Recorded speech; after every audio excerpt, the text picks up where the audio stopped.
Bonjour à tous et bienvenue sur Afrique Sport pour la matinale de ce vendredi 7 octobre 2022. Au sommaire, accusé de viol, Amadou Doumbouya placé en détention provisoire. Et puis un candidat se détache pour la CAN 2025.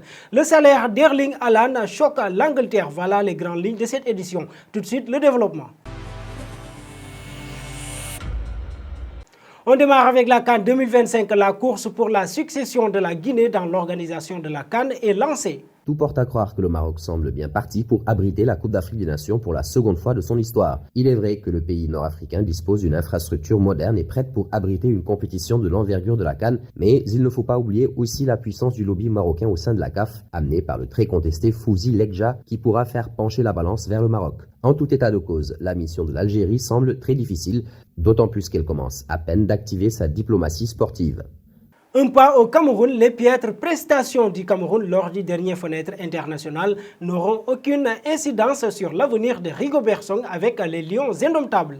Les piètres prestations du Cameroun lors de la dernière fenêtre internationale n'auront aucune incidence sur l'avenir de Rigobert Song avec les Lions indomptables. En effet, ce dernier a été confirmé dans ce poste de sélectionneur par Samuel Eto'o, le président de la FECAFOOT. Une décision qui a fait des insatisfaits chez les supporters qui pensent que Rigobert Song est loin d'être la solution idéale pour la sélection camerounaise dans la phase finale de la Coupe du Monde. En poste depuis mars dernier, le sélectionneur des Lions indomptables a concédé 3 défaites pour 2 victoires en 5 matchs disputés. Pour rappel, le quintuple champion d'Afrique évoluera au mondial dans la poule G en compagnie du Brésil, de la Serbie et de la Suisse. Pour information, le Cameroun a réalisé sa meilleure performance dans la Coupe du Monde en 1990 avec à la clé une qualification en quart de finale de la compétition. Et puis parlons d'Amadou Doumbouya, accusé de viol. Le joueur est placé en détention provisoire. C'est sans lui que Djurgardens IF s'est déplacé jeudi sur le terrain de la Gantoise en Belgique pour le compte de la 3e journée de la Ligue Europa Conférence. L'ailier droit de 19 ans a été écarté de l'équipe après avoir été accusé de viol par une femme. Même s'il nie les accusations le visant, le Guinéen a été placé en détention provisoire en attendant l'issue de l'enquête. Cette situation intervient à un moment où Amadou Doumbouya semblait gagner la confiance de son entraîneur. Le natif de Kindia a disputé les 5 derniers matchs de Djurgardens. C'est d'ailleurs lui qui avait permis à l'actuel leader de la première division suédoise de s'imposer 3-2 face à Molde lors de la 2e journée de la Ligue Conférence. Il avait inscrit le but de la victoire à la 89e minute. On saut aux côtés de Neymar, objectif principal du Paris Saint-Germain. La Ligue des Champions n'a pas été remportée ces dernières années par le club de la capitale.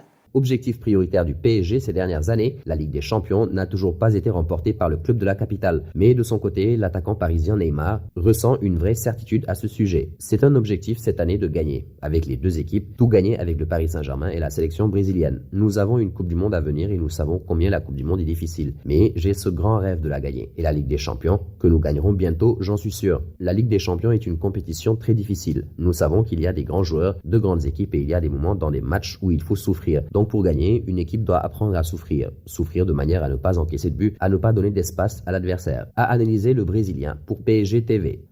Passons du dossier Lionel Messi, un dirigeant du FC Barcelone enfonce le clou sur la Pulga. En marge de la révélation des comptes du FC Barcelone pour la saison 2022-2023, Eduardo Romeu s'est à nouveau exprimé sur les chances d'un retour de l'attaquant argentin du PSG Lionel Messi. Eduardo Romeu persiste et signe. Présent ce jeudi devant les médias pour la publication des comptes du FC Barcelone pour la saison 2022-2023, le vice-président économique du club de la Catalogne a encore parlé du dossier Lionel Messi. Le dirigeant des Blaugrana a une fois de plus ouvert la porte à un retour de l'attaquant argentin du Paris Saint-Germain. Quand il jouait au football, il maîtrisait toujours les ballons. C'est une question qui n'est pas pour moi, mais pour la direction sportive. Si les entraîneurs le jugent opportun, nous nous mettrons au travail pour atteindre l'objectif. Le président a déjà déclaré que Léo est un atout pour le Barça et que les portes du club lui seront toujours ouvertes. A-t-il annoncé un nouvel appel du pied à l'initiative de celui qui, dans une précédente interview, expliquait que le natif de Rosario pourrait revenir gratuitement. Et nous voici arrivés à l'instant quiz avec 3 indices qui vont vous permettre de connaître notre joueur mystère du jour. Premier indice, je suis un milieu de terrain de 29 ans évoluant en Ligue 1. Deuxième indice, j'ai déjà joué pour 6 clubs dont Aston Villa. Troisième indice, j'ai quitté mon 5e club après 131 matchs disputés. Qui chuise?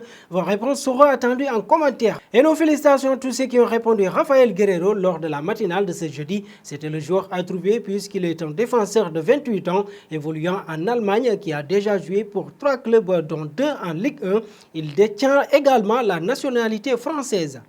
Terminons avec Erling Haaland. Selon les informations du média anglais Mail Sport, Haaland toucherait un salaire astronomique. Selon les informations du média anglais Mail Sport, Erling Haaland toucherait un salaire astronomique. Le Norvégien gagnerait 985 000 € par semaine, soit près de 51,2 millions d'euros par an. Une somme qui le placerait en tant que deuxième salaire au monde, derrière Kylian Mbappé au PSG, qui a environ 60 millions d'euros par an. Et il serait devant des stars comme Léo Messi et Neymar. La rivalité Mbappé-Haaland se poursuit donc jusque dans le carnet tchèque, en plus d'affoler les statistiques sur le terrain. Une revalorisation énorme qui est supérieure à l'indemnité de transfert qu'a perçu le Borussia Dortmund cet été, après avoir vendu son jeune prodige de 22 ans. Ceci dit, pour le richissime club mancunien, cette dépense est loin d'être une folie, car Erling Haaland a déjà inscrit 5 buts en 3 matchs de Ligue des Champions avec son nouveau club. Manchester City semble avoir trouvé le tueur qui manquait pour aller au bout de cette C1 après des échecs réguliers aux portes du trophée. Haaland qui a déjà marqué 28 buts en 22 matchs seulement dans la plus prestigieuse des compétitions de club.